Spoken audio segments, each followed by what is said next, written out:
So you don't believe that God exists. You believe that Christians are gullible, brainwashed, delusional idiots.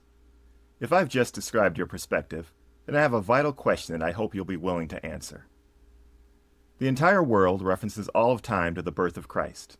The Bible and history tell us that this has happened because Jesus performed miracles. But you don't believe that. You don't believe recorded history. According to you, it's a lie. So, according to you, what actually happened instead, in detail?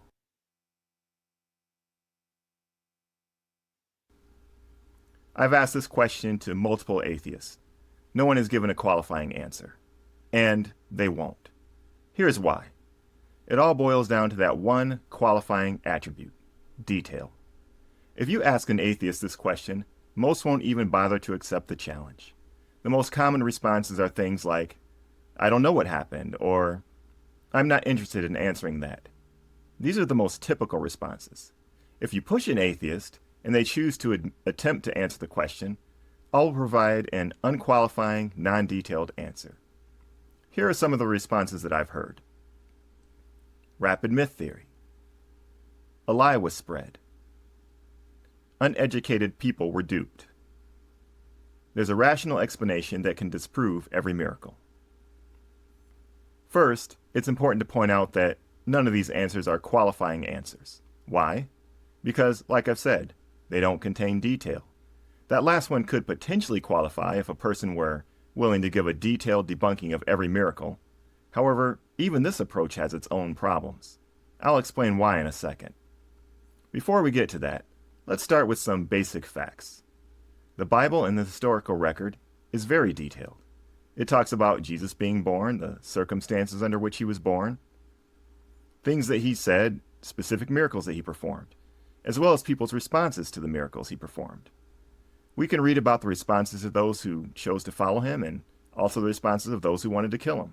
Both groups unanimously agree that Jesus was, in fact, performing miracles. We can read about detailed miracles along with detailed responses.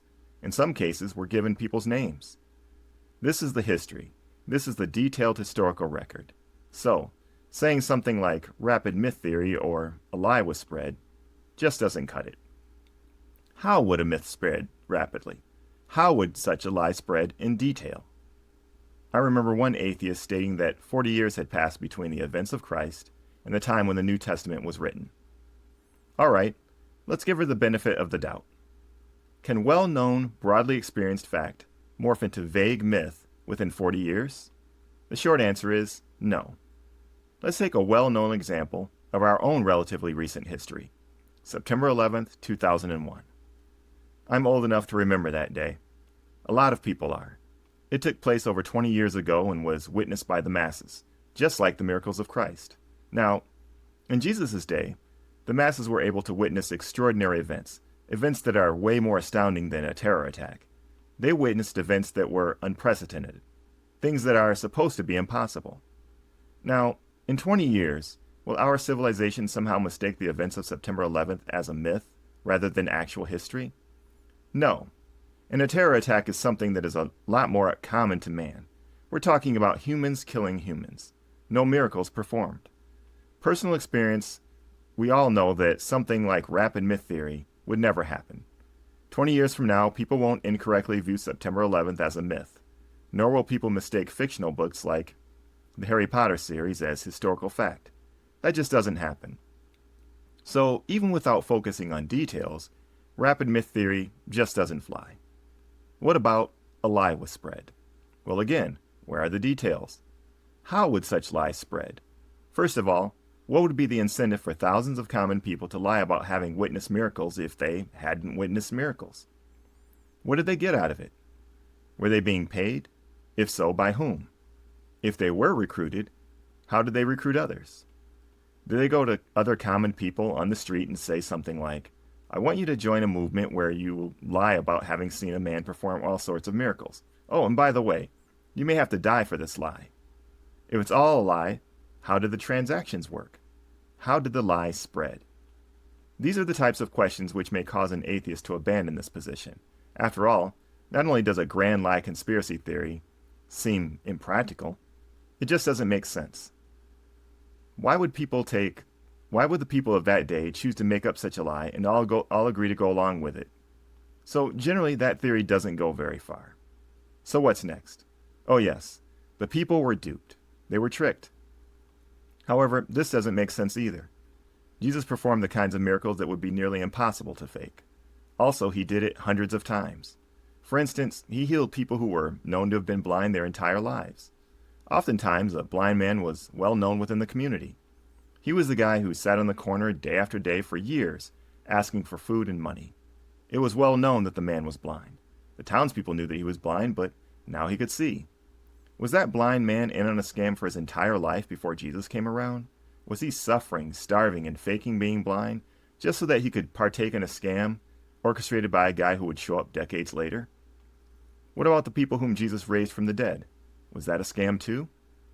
When Jesus raised Lazarus from the dead, Lazarus had been dead for 4 days. That's long enough for rigor mortis to set in and long enough for the body to start to rot and stink. So these people knew that Lazarus was dead. Had he been in a coma, his body wouldn't have been stiff and cold the way a corpse is. It's not realistic to think they were mistaken just when it's so easy to tell the difference between a corpse and a live person. Even if you're able to convince yourself that Lazarus is in a 4-day coma, you still have to explain how it is that he awakened from his coma based on Christ's command. Was it just coincidental timing that Jesus told Lazarus to come out of the tomb and Lazarus happened to wake up at that very moment? It's just not a credible theory. And again, Jesus didn't perform one miracle, he performed many, over and over again, in the presence of large crowds who were able to witness and verify for themselves what was taking place. This leads to that last theory, rational explanations. Are you willing to come up with some rational explanation that's based on naturally explainable phenomenon for each of these miracles? If so, the very nature of each of such coincidental occurrences happening regularly, each with rational explanation, isn't very rational. What would be the odds? Did these once-in-a-million occurrences start happening regularly? This sort of honest thinking and consideration that causes all these theories to fall flat. If a person attempts to hold to such theories, their dishonesty starts to show. The more you ask for details, the more apparent it becomes that these ideas just don't make sense. But let's keep going. What else could an atheist try? How about exaggerations? Could it be that something happened, but that the accounts were all exaggerated and blown out of proportion? Here are 2 problems with this idea. First of all, we have to remember that all of these claims were easily verifiable by the common people of that day. If the claims were exaggerations, people who went to verify would have been disappointed. The disappointment would have poured water on the frenzy, and Christ wouldn't have been able to become so popular. Think of it. You hear that this man is performing great miracles, curing lots of people of all sorts of illness and disease.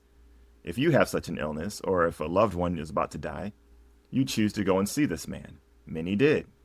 Now what happens if you go to see him and you realize that he didn't really heal the man who couldn't walk? The man didn't start walking around.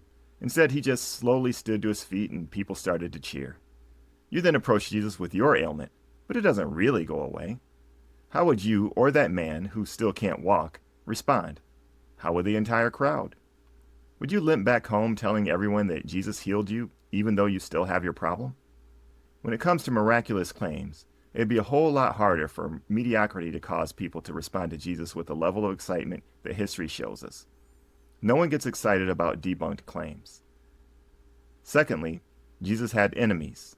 The religious leaders of that day wanted to kill him. The fact that he was gaining so much attention was a problem for them. If the miracles weren't happening, or if the accounts were exaggerations, they had every incentive to tell the people about it. It would have been a whole lot easier to expose the lie or point out exaggerations rather than kill the man. All they'd have to do is show him to be a fraud among the masses, which would be really easy to do if he were a fraud. But what does history tell us?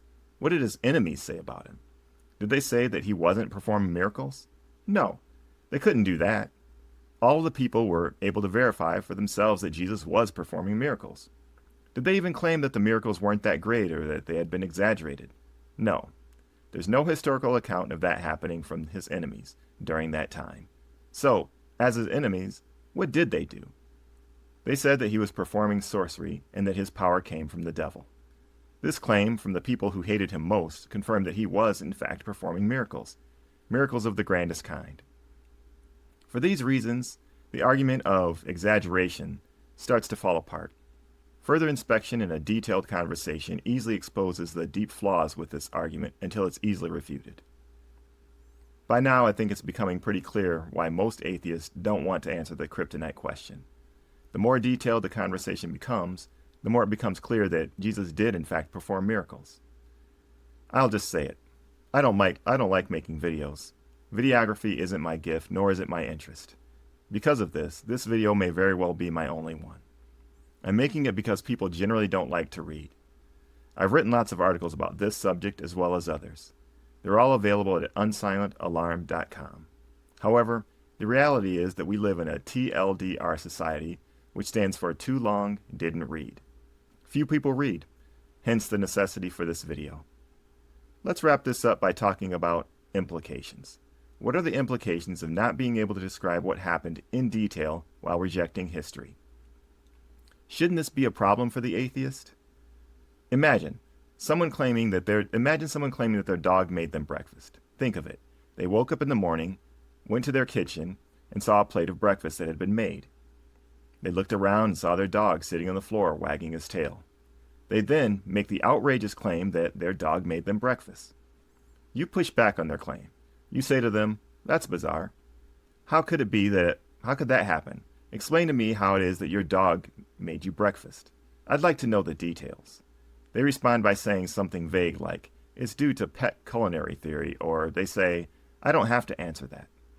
Do you see the insufficiency? Do you see how that doesn't work? I'm confident that most atheists will watch this video and will have a flippant, knee-jerk response. They'll comment with something like, "A lie was spread. It's really not that difficult." Or, "Christians have been brainwashed. See how easy that was? This isn't a difficult question to answer." These are typical knee-jerk responses, but they still don't answer the question. Again, there's no detail, just emotional responses to something they don't like. I hope you'll take this seriously. If you're an unbeliever, I challenge you to ponder your position. If you're rejecting the known miracles of Christ and are rejecting history, please consider the implications of not being able to provide a detailed, credible, alternate history. How can you say that you believe that something else happened when you can't even imagine that something else in detail? If you're an atheist, my hope is that you really will stay true to the convictions that many of you claim to have. Hold true to facts, evidence, and reason. Don't dodge this kryptonite question. Be willing to be shaped by reason and reality. Thank you for your time, and thanks for watching.